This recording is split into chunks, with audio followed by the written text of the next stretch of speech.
The moment I saw that police officer tower over my grandfather in the park, demanding he move along from the bench where he'd sat every morning for 15 years, I knew I was about to witness something that would change us both forever. Which country are you listening from? Tell us in the comments below. My name is Aisha Williams, and I've spent the last 5 years building what I thought was a perfect life in Denver, Colorado.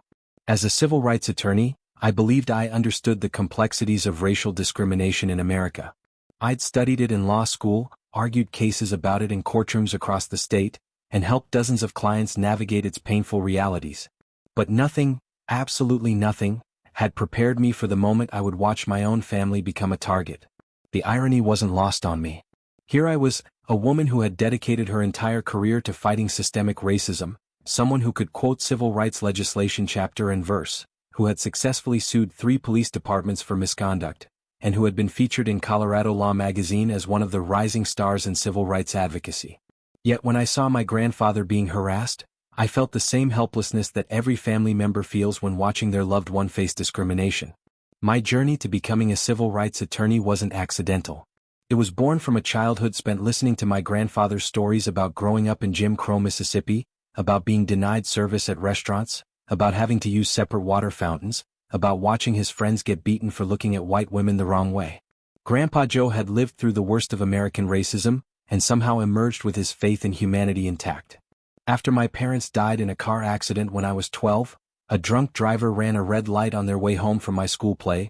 Grandpa Joe became everything to me. Father, mother, teacher, counselor, and moral compass all rolled into one gentle soul who somehow managed to raise a grieving preteen while working double shifts at the Postal Service to keep us afloat financially. Our house on Maple Street was small but filled with love.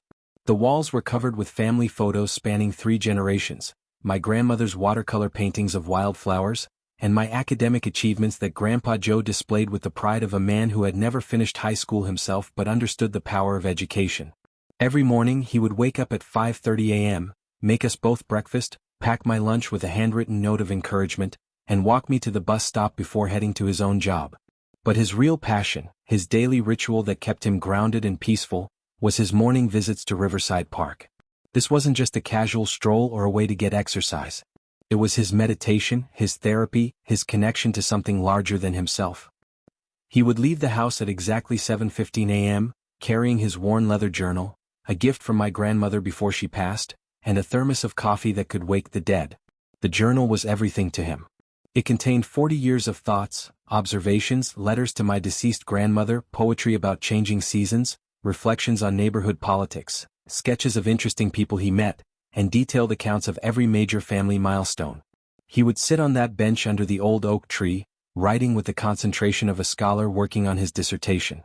That bench wasn't just a seat to him, it was his office, his meditation space, his connection to the community he had watched grow and change over the decades. Neighbors would stop by to chat about everything from local politics to grandchildren's achievements. Mrs. Chin from the corner house would bring him fresh oranges from her tree. Young mothers pushing strollers would pause for his gentle advice about teething babies or toddler tantrums. Even the park maintenance crew knew him by name, often pausing their work to share a laugh or hear one of his stories about the good old days, when the neighborhood was nothing but farmland and dreams of prosperity. At 78, Grandpa Joe carried himself with a dignity that commanded respect from everyone who met him. His silver hair was always perfectly combed, his clothes pressed and clean despite our modest means.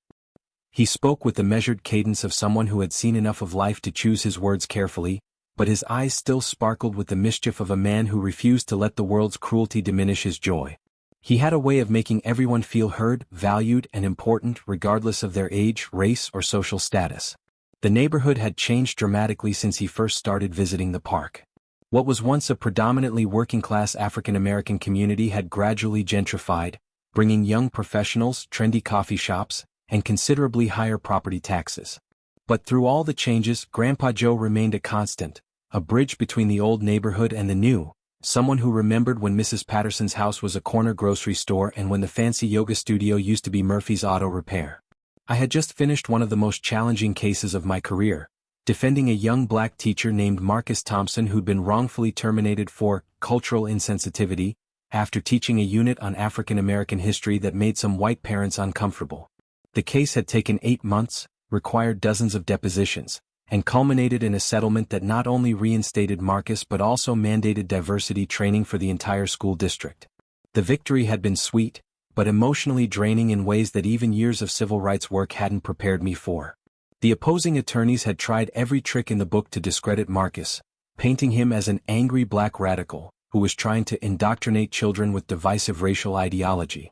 In reality, Marcus was a soft-spoken history teacher who had simply included age-appropriate lessons about slavery, the civil rights movement, and contemporary issues of racial justice in his curriculum. The parents who complained argued that their children were too young to learn about racism, conveniently ignoring the fact that black children don't have the luxury of being too young to experience it. The case had reminded me why I became a civil rights attorney in the first place, but it had also left me emotionally exhausted. I needed to clear my head, to reconnect with the reasons I fought these battles, to remember that behind every legal victory was a real person whose life had been affected by injustice. So I decided to surprise Grandpa Joe with his favorite blueberry muffins from Cheryl's Bakery downtown and join him for his morning ritual. The October air was crisp and clean, carrying the scent of fallen leaves and the promise of winter. As I walked through the park's entrance, I could see the familiar silhouette of my grandfather on his bench, journal open in his lap, completely absorbed in whatever wisdom he was transcribing for the day. The scene was so peaceful, so perfectly ordinary, that what happened next felt like watching a movie where someone suddenly changed the channel to a horror film. Officer Bradley Hartman was new to the Denver Police Department, and it showed in every aggressive step he took toward my grandfather. I later learned he'd been transferred from a smaller, predominantly white suburb called Millfield after several complaints about excessive force, but in that moment, all I could see was a tall, broad-shouldered white man in his 30s approaching my elderly grandfather with the kind of swagger that screamed trouble. Hartman was the type of cop who seemed to view every civilian interaction as a potential confrontation, every question as a challenge to his authority. His uniform was immaculate, his boots polished to a mirror shine, and his hand rested perpetually on his utility belt in a gesture that was meant to intimidate. He walked with the exaggerated confidence of someone who had never learned the difference between respect and fear. "Hey, old man," Officer Hartman called out, his voice carrying across the quiet morning air like a slap. "This is a public park, not a homeless shelter. You can't camp out here all day." I froze mid-step, my brain struggling to process what I was hearing. Camp out? My grandfather, in his pressed khakis, button-down shirt and spotless leather shoes, sitting on a public bench in broad daylight with a journal and a thermos of coffee, was being accused of camping?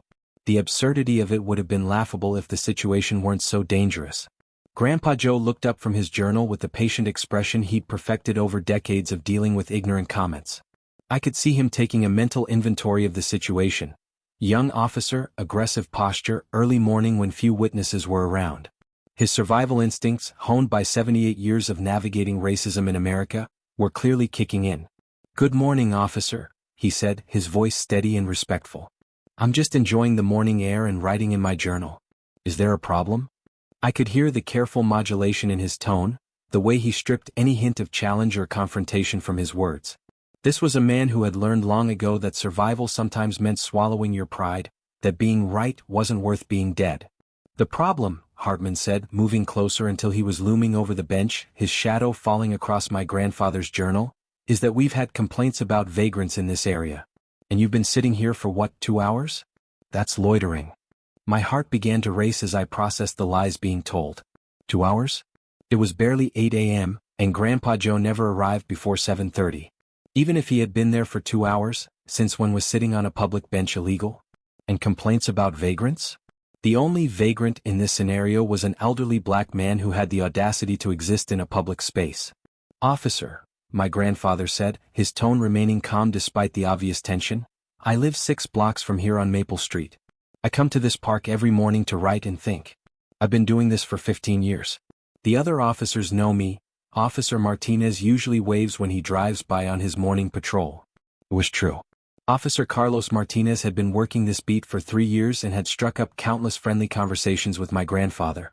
They often discussed Martinez's kids, neighborhood safety, and the officer's goal of eventually becoming a detective. Martinez treated Grandpa Joe with the respect he deserved, as a community member, a veteran, and an elder whose presence made the neighborhood safer, not more dangerous. "I don't care what other officers know," Hartman interrupted, his hand moving to rest on his utility belt in a gesture that made my blood run cold. "I'm telling you now that you need to move along. Find somewhere else to do your writing? The way he said writing made it sound like something disgusting, something shameful. It was the same tone someone might use to describe pornography or drug dealing. I watched my grandfather's shoulders straighten, a subtle shift that I recognized as his internal steel kicking in. Grandpa Joe had lived through Jim Crow laws, had marched for civil rights in Birmingham, had faced down racism that would have broken lesser men. But he'd always taught me to pick my battles carefully, especially with law enforcement. I understand your concern, officer, he said, closing his journal slowly and deliberately. But I'm not breaking any laws. This is a public park and I'm simply... Are you arguing with me? Hartman's voice rose, drawing the attention of a young mother with a stroller about 30 yards away and an elderly white couple walking their small dog. Because if you're arguing with me, we can take this conversation somewhere else. The threat was unmistakable. Somewhere else meant the back of a police car, meant handcuffs, meant the kind of escalation that could turn a peaceful morning into a nightmare. I could see my grandfather calculating the odds, weighing his options, trying to find a path through this minefield that wouldn't result in violence. Sir, I'm not arguing with you, Grandpa Joe said, his voice getting quieter rather than louder, a de-escalation technique he'd learned through bitter experience. I'm just trying to understand what I've done wrong so I can correct it. But Hartman seemed determined to escalate the situation. Maybe he was having a bad morning. Maybe he was trying to prove something to himself or his supervisors. Maybe he genuinely believed that elderly black men sitting in parks represented some kind of threat to public safety. Whatever his motivation, he was clearly not interested in de-escalation.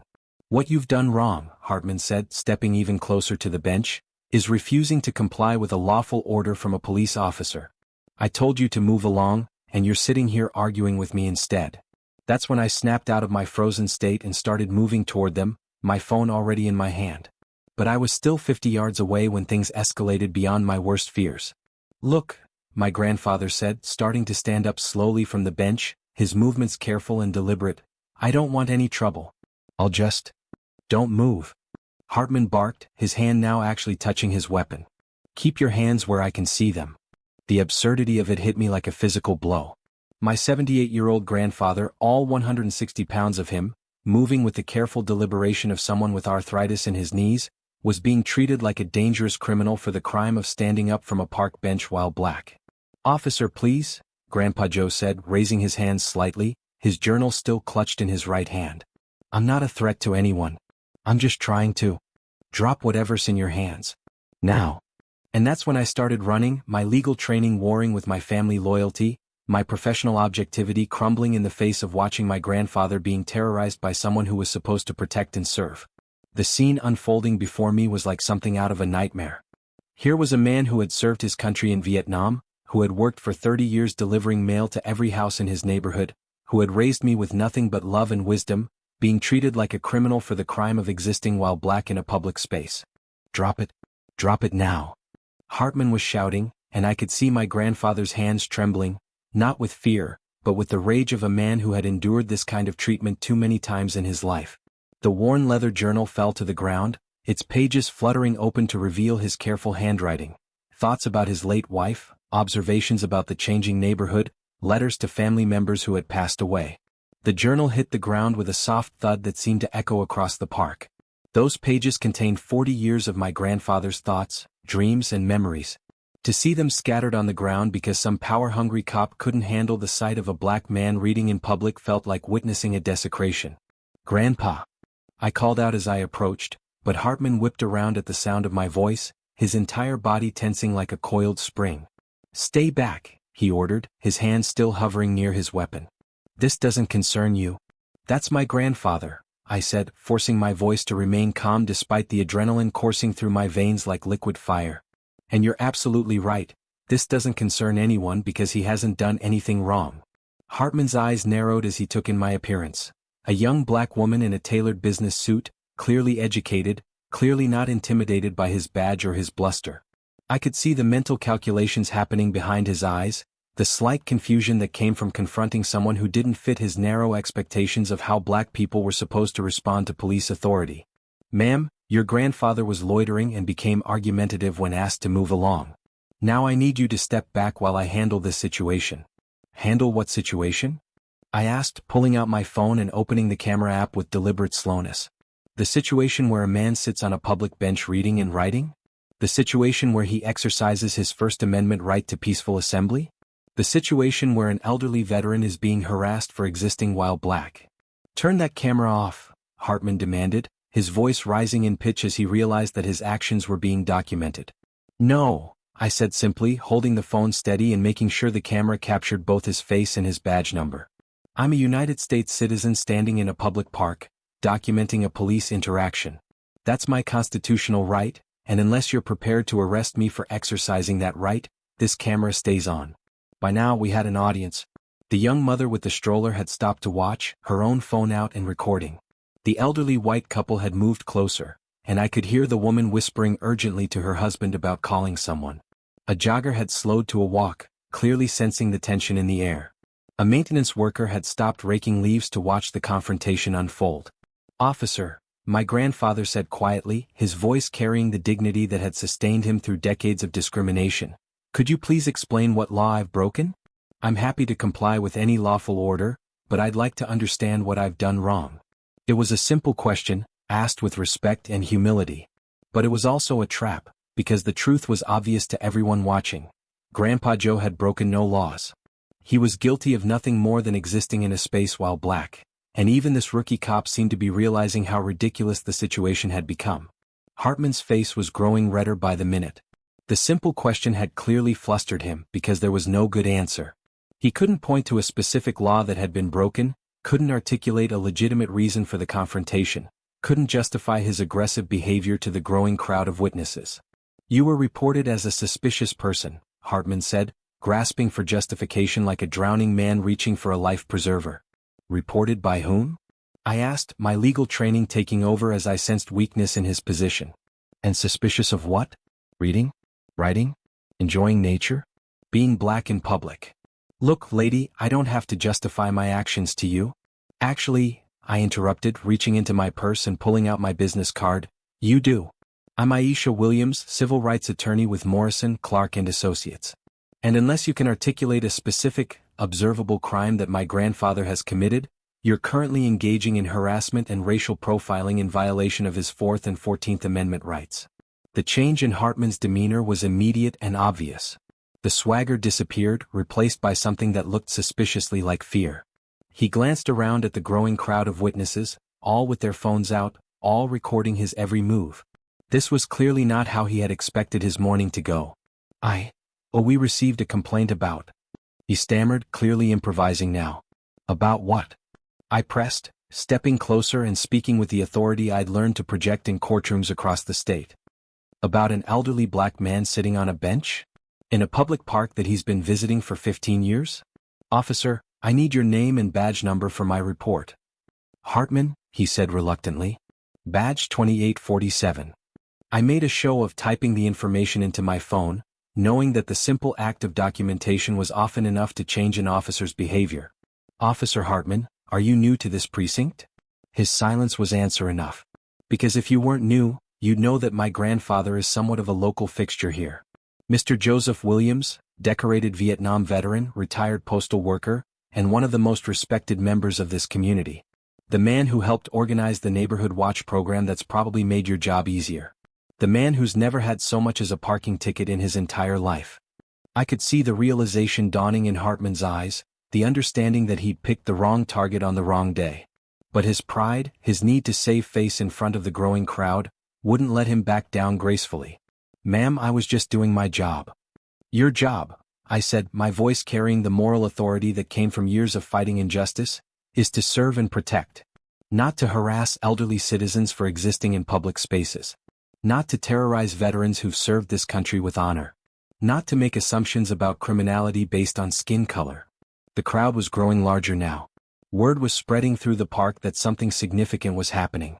I could see people pulling out their phones, some of them clearly live-streaming the encounter. In the age of social media, incidents like this could go viral in minutes, turning local police interactions into national conversations about race and justice. "Look," Hartman said, clearly trying to find a way out of the hole he'd dug for himself, "maybe we got off on the wrong foot here." "Officer Hartman," I interrupted, "the wrong foot was when you approached my grandfather with hostility instead of courtesy. The wrong foot was when you assumed criminality instead of humanity. The wrong foot was when you let your biases override your training and your oath to serve all citizens equally. My grandfather, who had been standing quietly through this entire exchange, finally spoke up. "Officer, I've been coming to this park for 15 years. I've watched this neighborhood change, seen families move in and out, witnessed this community grow and evolve. In all that time, I've never been a problem for anyone. I've helped lost children find their parents, I've assisted elderly neighbors who've fallen on the walking paths, I've been a positive presence in this space." His words carried the weight of lived experience, the moral authority of someone who had dedicated his life to service and community. Even Hartman seemed to be feeling the impact of what he was hearing. "Sir, I was responding to a call." "What call?" I demanded. "From whom? At what time?" "I want to see the dispatch record, the complaint details, the specific allegations that justified this harassment." Hartman's silence stretched uncomfortably long. The truth was becoming obvious to everyone present. There had been no call, no complaint, no justification for this confrontation beyond Hartman's own biases and assumptions. What happened next was something I could never have predicted, a moment that transformed what could have been just another tragic story of racial profiling into something much more powerful and instructive. Captain Maria Rodriguez appeared seemingly out of nowhere, her supervisor's uniform commanding immediate attention from everyone in the area. I recognized her from the news. She'd been making headlines as one of the few Latina women to reach the rank of captain in the Denver Police Department, and she had a reputation for holding her officers accountable and implementing progressive policing reforms. Captain Rodriguez was in her mid-40s, with graying hair pulled back in a neat bun and eyes that missed nothing. She carried herself with the confidence of someone who had fought her way through the ranks of a male-dominated profession and earned every bit of respect she commanded. Her presence changed the entire dynamic of the situation. "Officer Hartman," she called out as she approached, her voice carrying the kind of authority that made even me stand a little straighter. "What's the situation here?" Hartman's entire body language changed in an instant. The aggressive posture melted away, replaced by the nervous energy of someone who knew they were in serious trouble. His hand dropped away from his weapon, and he actually took a step back from my grandfather. "Captain Rodriguez," he stammered. "I was responding to a complaint about a suspicious person in the park." "A complaint from whom?" she asked, pulling out a small notebook and pen with the efficiency of someone who had conducted thousands of these inquiries. Hartman's silence stretched uncomfortably long. I could see the sweat beading on his forehead despite the cool October air. "Officer Hartman, I asked you a direct question. Who made this complaint? What was the nature of the complaint? When was it received?" The call came in this morning," he said weakly. "Show me the dispatch record," Captain Rodriguez said firmly. "Show me the call log, the complaint details, the specific information that brought you to this location." We all knew what was coming. There was no dispatch record, no call log, no complaint. This entire confrontation had been initiated by nothing more than Hartman's own biases and assumptions. Captain Rodriguez turned to me with an expression of professional courtesy tinged with what looked like genuine concern. "Ma'am, I'm Captain Rodriguez with the Denver Police Department. Could you help me understand what's happening here?" "Certainly, Captain," I said, maintaining my professional tone while internally celebrating the arrival of someone who might actually hold Hartman accountable. "I'm Aisha Williams, civil rights attorney with Morrison, Clark and Associates. This is my grandfather, Joseph Williams, a Vietnam veteran and retired postal worker who has been visiting this park every morning for 15 years. I gestured toward the bench where Grandpa Joe's journal still lay scattered on the ground. Officer Hartman approached my grandfather while he was sitting on that bench reading and writing in his journal, something he does every single morning, and demanded that he leave, claiming he was loitering and camping. When my grandfather politely asked what law he had broken, Officer Hartman became increasingly aggressive and eventually drew his weapon. "He touched his weapon?" Captain Rodriguez's voice carried a note of barely controlled anger. "You put your hand on your weapon for a man sitting on a park bench reading a book?" "Captain, he was being argumentative," Hartman started to protest. "He asked what law he had broken," I interjected. "That's not argumentative. That's a citizen exercising his right to understand why he's being detained and harassed." "Was Mr. Williams being detained?" Captain Rodriguez asked Hartman pointedly. The question hung in the air like a legal landmine. If Hartman said yes, he'd have to articulate probable cause for the detention. If he said no, then my grandfather was free to go and the entire confrontation was unjustified harassment. He was being questioned," Hartman said weakly. "About what crime?" Captain Rodriguez pressed. What specific, articulable facts led you to believe that Mr. Williams had committed, was committing, or was about to commit a crime? By now the crowd had grown to include more than a dozen people. I could see phones everywhere, capturing every moment of this interaction. Someone had even set up what looked like a professional camera, apparently live-streaming the entire encounter to social media. This was exactly the kind of situation that could go viral in minutes and end careers in hours. But then something unexpected happened that would change the entire trajectory of the situation. The elderly white woman who had been walking her dog stepped forward with the kind of determination that suggested she'd been building up to this moment. "Excuse me," she said, addressing Captain Rodriguez directly. "I'm Helen Morrison and I've lived in this neighborhood for 37 years. I walk through this park every single morning with my dog Chester, and I've been watching Joe Williams sit on that same bench for the past 15 years. Helen Morrison was exactly the kind of witness that civil rights attorneys dream of. A white, middle-class, elderly woman with no obvious bias in favor of the defendant and every reason to support law enforcement. Her testimony would carry weight that mine simply couldn't in the court of public opinion. He's never caused a problem for anyone," she continued, her voice growing stronger as she spoke. "In fact, he's helped several people over the years. 3 years ago he found my husband Frank when he had a heart attack on the walking trail back there and stayed with him until the paramedics arrived. Frank might have died if Joe hadn't been there that morning." "Ma'am, I appreciate," Hartman started to interrupt, but Captain Rodriguez cut him off with a sharp look that could have frozen water. "Continue, Mrs. Morrison," the captain said. "This officer," Helen continued, pointing directly at Hartman with the kind of righteous indignation that only comes from witnessing clear injustice, "approached Joe like he was some kind of criminal. There was no complaint, no problem, nothing. Joe was just sitting there writing in his journal like he does every single morning. This was harassment, pure and simple, and frankly, I'm ashamed that this is how our police department treats one of our community's most respected citizens." The young mother with the stroller nodded emphatically. "I saw the whole thing too. Mr. Williams wasn't doing anything wrong. He's always here in the mornings and he's always been kind to me and my kids. He helped me when my stroller got stuck in the mud last spring." A maintenance worker stepped forward as well. "Joe's been coming here longer than I've been working for the Parks Department. Never been a problem, always picks up trash he sees lying around, always treats us workers with respect. This is wrong what's happening here." Captain Rodriguez was taking notes throughout all of this testimony, her expression growing more serious with each witness statement. When the crowd finally quieted, she turned back to Hartman with the look of someone who had heard quite enough.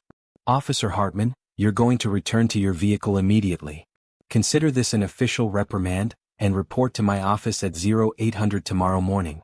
We'll be discussing your actions here today as well as reviewing your training on community policing, constitutional rights, and appropriate use of force protocols." Hartman's face went pale. "Captain, I was just trying to—" "You were just what?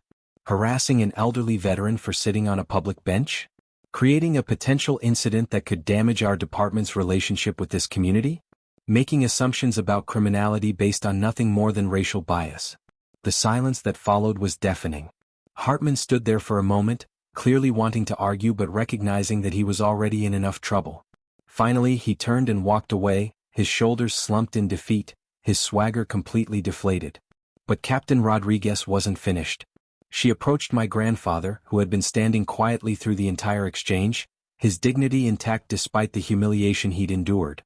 "Mr. Williams," she said, extending her hand with genuine respect, "I want to personally apologize for Officer Hartman's conduct. His behavior was completely unacceptable and does not represent the values of the Denver Police Department or the kind of community policing we're trying to implement." My grandfather shook her hand with the grace that had defined his entire life. "Captain, I appreciate your words more than you know. I've lived through much worse than this and I know that most officers are good people trying to do a difficult job. But I do worry about what might have happened if my granddaughter hadn't been here, or if someone hadn't been recording." Captain Rodriguez nodded solemnly. "You're absolutely right to be concerned, sir. And I want you to know that this incident will be fully documented and investigated. Officer Hartman will face appropriate consequences for his actions, and we'll be implementing additional training to prevent incidents like this in the future." Then she turned to me with an expression of professional respect. "Ms. Williams, I'd like to speak with you privately if possible. I think there are some things we need to discuss about preventing incidents like this in the future." 3 hours later, I sat in Captain Rodriguez's office at the downtown police headquarters, reviewing what would become known as the Riverside Park Protocol, a comprehensive set of guidelines for police interactions in community spaces that emphasize de-escalation, community knowledge, cultural sensitivity, and constitutional rights protection. The office was functional but personal, with commendations and photos covering one wall and law enforcement textbooks filling several shelves. Captain Rodriguez had clearly worked hard to reach her position, and the respect she commanded was evident in every interaction I witnessed during our meeting. "Your grandfather handled that situation with more grace than most people could manage," Captain Rodriguez said as we finished reviewing the proposed changes. "And your intervention probably prevented a much worse outcome. I've seen situations like this escalate to violence when officers feel their authority is being challenged." "Captain," I said, leaning forward in my chair, "can I ask you something directly?" "Of course. How many Officer Hartmans are there in your department? How many officers who see an elderly black man on a bench and immediately think, suspicious person, rather than community member?" She was quiet for a long moment, considering her answer carefully. I could see her weighing honesty against diplomacy, personal experience against professional obligations. "Too many," she finally admitted. "And that's exactly why incidents like today are so important. Not because they happen, though I wish they didn't, but because they force us to confront our problems head-on and implement real solutions." "What's going to happen to Hartman?" "He's going back through comprehensive retraining, cultural sensitivity, community policing, constitutional law, de-escalation techniques, and implicit bias recognition. He'll be on probation for 6 months, during which any similar incident will result in termination. But honestly, Ms. Williams, I think today might have been exactly the wake-up call he needed." "I hope you're right," I said. "Because my grandfather won't always have a civil rights attorney for a granddaughter, and the next elderly black man might not have witnesses willing to speak up. That's exactly why we're implementing these new protocols," she said, handing me a copy of the draft guidelines. "Every officer in this department is going to learn about community engagement, about recognizing and confronting their own biases, and about the difference between actual suspicious behavior and simply being black in public." The protocols were comprehensive and impressive. They included mandatory community service hours for all officers, regular forums where residents could meet with police in non-enforcement settings, bias training conducted by external experts, and a civilian oversight board with real authority to investigate complaints and recommend discipline. "There's something else," Captain Rodriguez said, pulling out another folder. "I'd like to invite you to join our Community Relations Advisory Board. We need attorneys who understand civil rights law and aren't afraid to challenge us when we fall short of our obligations." When I returned to the park later that afternoon, I found my grandfather back on his bench, journal open, writing steadily. The story had already started spreading on social media. Hashtag Justice for Grandpa Joe was trending locally, and several news outlets had reached out for interviews. "How are you feeling, Grandpa?" I asked, settling onto the bench beside him. "Proud," he said without looking up from his writing. "Proud of you," he said, finally meeting my eyes with the kind of look that made me feel like I was 12 years old again, coming home with a report card full of A's. "Of the way you handled yourself today. Of the education you've worked so hard for and how you used it to stand up not just for me, but for everyone who might face what I face today." "I was terrified," I admitted. "When I saw him reach for his weapon, when I realized what was happening, I felt so helpless." "Good," Grandpa Joe said firmly. "If you weren't scared, you wouldn't be human. But you didn't let that fear paralyze you. You turned it into action, into advocacy, into change." "What are you writing about?" I asked, nodding toward his journal. He smiled and turned the page so I could see. At the top, in his careful handwriting, were the words, "The day my granddaughter reminded the world that dignity cannot be stolen, only given away." "Tell me about the people who stood up for you today," I said. "Helen Morrison, the young mother, the maintenance worker. What made them speak up?" Grandpa Joe closed his journal and looked out across the park, where the afternoon sun was filtering through the oak leaves above us. "I think," he said slowly, "people recognize injustice when they see it. Most folks want to do the right thing, but they don't always know how, or they're afraid of getting involved. Today they saw something that couldn't be ignored. Helen Morrison said you saved her husband's life. Frank had a heart attack about 50 yards from here," he said, pointing toward the walking trail. "Helen was screaming for help, and I just did what anyone would do. Stayed with him, kept him calm, made sure he didn't move until the paramedics arrived." "That's not what anyone would do, Grandpa. That's what you would do." He was quiet for a moment, then reached into his jacket pocket and pulled out a folded piece of paper. Helen gave me this before she left today. I unfolded the paper to find a handwritten note in elegant script. Joe, thank you for saving Frank's life 3 years ago, and thank you for your grace under pressure today. You are a treasure to this community and I'm proud to call you my neighbor. If you ever need anything at all, please don't hesitate to ask. With deepest respect and gratitude, Helen and Frank Morrison. She also gave me her phone number, Grandpa Joe said with a slight smile, and invited us both for Sunday dinner next week. Said she makes a mean pot roast. The next week, Officer Hartman requested a meeting with my grandfather. Against my strong legal advice and personal instincts, Grandpa Joe agreed to see him. They met at the same bench where the incident had occurred, with Captain Rodriguez present as a witness and mediator. I insisted on being there as well, both as family and as legal counsel. Hartman looked genuinely humbled when he arrived, a stark contrast to the swaggering bully from the week before. His uniform was still immaculate, but his demeanor was completely different, respectful, nervous, uncertain. Mr. Williams, he began, his voice barely above a whisper, I want to apologize for my behavior last week. There's no excuse for how I treated you, and I'm deeply sorry for the pain and humiliation I caused. My grandfather listened without interruption, his face revealing nothing of what he was thinking. I've been doing a lot of thinking this week, Hartman continued, about my actions, about my assumptions, about the kind of officer I want to be. I realize now that I let my biases and insecurities override my training and my oath to serve all citizens equally. What biases? My grandfather asked quietly. Hartman was quiet for a long moment, clearly struggling with the question. I grew up in a small town that was 95% white. I'd never really interacted with black people until I became a police officer, and most of those interactions were enforcement-related. I think I started assuming that black men were automatically more dangerous, more likely to be criminals. And what changed your mind? Meeting you, Hartman said simply.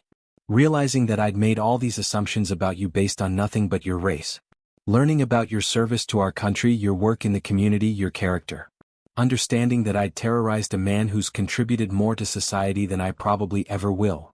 My grandfather was quiet for several minutes, studying Hartman's face with the intensity of someone who had learned to read people's hearts through their eyes. Officer Hartman, he said finally, I appreciate your apology. But I need to know, what are you going to do differently going forward? Captain Rodriguez has enrolled me in extensive retraining, Hartman said. Cultural sensitivity, implicit bias recognition, de-escalation techniques, community policing. But beyond that, I want to understand this community better. I want to serve it properly. What does that look like to you? Hartman hesitated, then spoke with what seemed like genuine conviction. I'd like to volunteer somewhere in the community, to get to know people as people rather than as potential suspects. Captain Rodriguez mentioned that there's a youth center that could use help with their mentorship programs. My grandfather nodded slowly. The Riverside Community Center has programs for at-risk youth. They teach conflict resolution, personal responsibility, and goal setting. It's good work. Would you be willing to show me around sometime? Help me understand how I can contribute. And that's how one of the most unlikely partnerships I've ever witnessed began. For the next 6 months, Officer Hartman spent his off-duty hours volunteering at the community center, working with teenagers who had had their own negative encounters with law enforcement. Under my grandfather's guidance, he learned to see these young people as individuals with dreams and challenges rather than as potential criminals to be controlled. The transformation was remarkable. Hartman went from being a cop who saw threats everywhere to being a community partner who understood that effective policing required trust, respect, and genuine care for the people being served. The teenagers at the center, initially suspicious of any police officer, gradually came to respect him as someone who listened to their concerns and treated them with dignity. The program was so successful that Captain Rodriguez made community service a requirement for all new officers. They had to spend their first 6 months working in community programs, getting to know residents as neighbors rather than suspects. The incident also led to broader changes throughout the Denver Police Department. The Riverside Park Protocol became a model for police departments across the country. The mandatory bias training was expanded and made ongoing rather than a one-time requirement. The Civilian Oversight Board was given real power to investigate complaints and recommend discipline. Most importantly, the incident sparked conversations throughout Denver about the daily reality of being black in America, about the courage it takes to speak up against injustice, and about the power of community solidarity in the face of discrimination. 6 months after that October morning in the park, I received a letter from a young black law student at the University of Colorado named Jasmine Carter. She'd seen the viral video of the incident and wanted to thank me for showing her what it looked like to use legal knowledge as a tool for justice rather than just personal advancement. "I watched your grandfather stand there with such dignity while being terrorized," she wrote in her careful handwriting, "and I watched you transform a moment of humiliation into a teaching moment for an entire community. That's the kind of lawyer I want to be. That's the kind of person I want to be."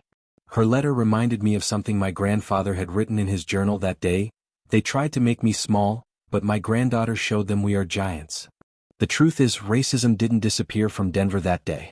Officer Hartman wasn't the last cop to let his biases influence his judgment. And my grandfather still faces the daily reality of being a black man in America, with all the assumptions and prejudices that entails. But something fundamental did change. A community saw injustice happening in real time and chose to stand up against it.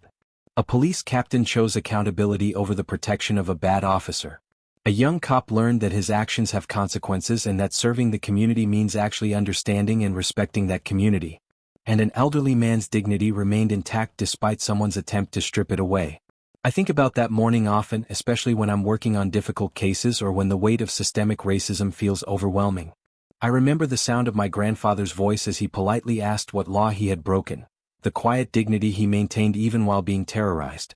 I remember the courage of Helen Morrison, a white woman who could have kept walking but chose to bear witness instead. I remember Captain Rodriguez's commitment to doing better, not just talking about it. Most of all, I remember my grandfather's words as we sat on that bench in the afternoon sun. "They judged me by my skin color and saw a threat. You showed them the strength of our souls."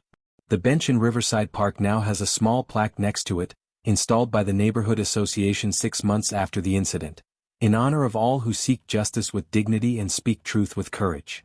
Every morning, my grandfather still sits there with his journal, writing his thoughts and greeting his neighbors. But now he's no longer alone in the way he once was. The young mother still stops by with her children, who now call him Grandpa Joe, and bring him drawings they've made. Helen Morrison brings her dog over for pets and conversation, and she and my grandfather have become genuine friends. The maintenance staff always take time to chat about everything from weather to politics. And sometimes, on his days off, Officer Bradley Hartman stops by too, not as a cop, but as a community member who learned that serving and protecting means exactly that. He brings updates about the kids at the community center, asks for advice about handling difficult situations, and occasionally joins my grandfather for coffee and conversation. The lesson I learned that day wasn't just about racism or police accountability or even standing up for family. It was about the power of preparation meeting opportunity, about how years of education and training can converge in a single moment to create change that ripples far beyond what we can imagine. When people ask me how to fight racism, I tell them about my grandfather's dignity in the face of humiliation. When they ask about using privilege and education for good, I tell them about Helen Morrison's courage to speak truth to power. When they ask about institutional change, I tell them about Captain Rodriguez's choice to lead rather than cover up. When they ask about redemption and growth, I tell them about Officer Hartman's journey from bias to understanding. But mostly I tell them this: justice isn't a destination you arrive at.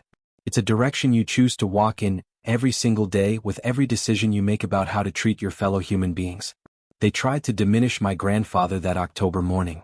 Instead, they revealed the giants we all can be when we refuse to accept injustice as inevitable. And that's a lesson worth learning, worth sharing, and worth living by. The story that started with harassment ended with healing. The moment that began with prejudice ended with progress. And the man they tried to make small became the catalyst for a community to stand tall. That's the power of dignity. That's the strength of solidarity. And that's the promise of a justice that's not just dreamed about, but fought for, one courageous conversation at a time. Today, almost a year later, the Riverside Park Community Center has a new program called Bridges and Understanding, where police officers and community members work together on projects that benefit the neighborhood. Officer Hartman helps coordinate it, and my grandfather serves as one of the community liaisons. The program has been so successful that it's being replicated in cities across the country. It's a small step, perhaps, but it's proof that change is possible when people of good faith come together to address problems honestly and work toward solutions collaboratively. Every morning when I see my grandfather heading out to the park with his journal and thermos of coffee, I'm reminded that dignity and courage aren't grand gestures. They're daily choices, small acts of integrity that add up to something larger than ourselves. They tried to silence his voice that day. Instead, they helped it carry further than it ever had before. And that, perhaps, is the most powerful lesson of all.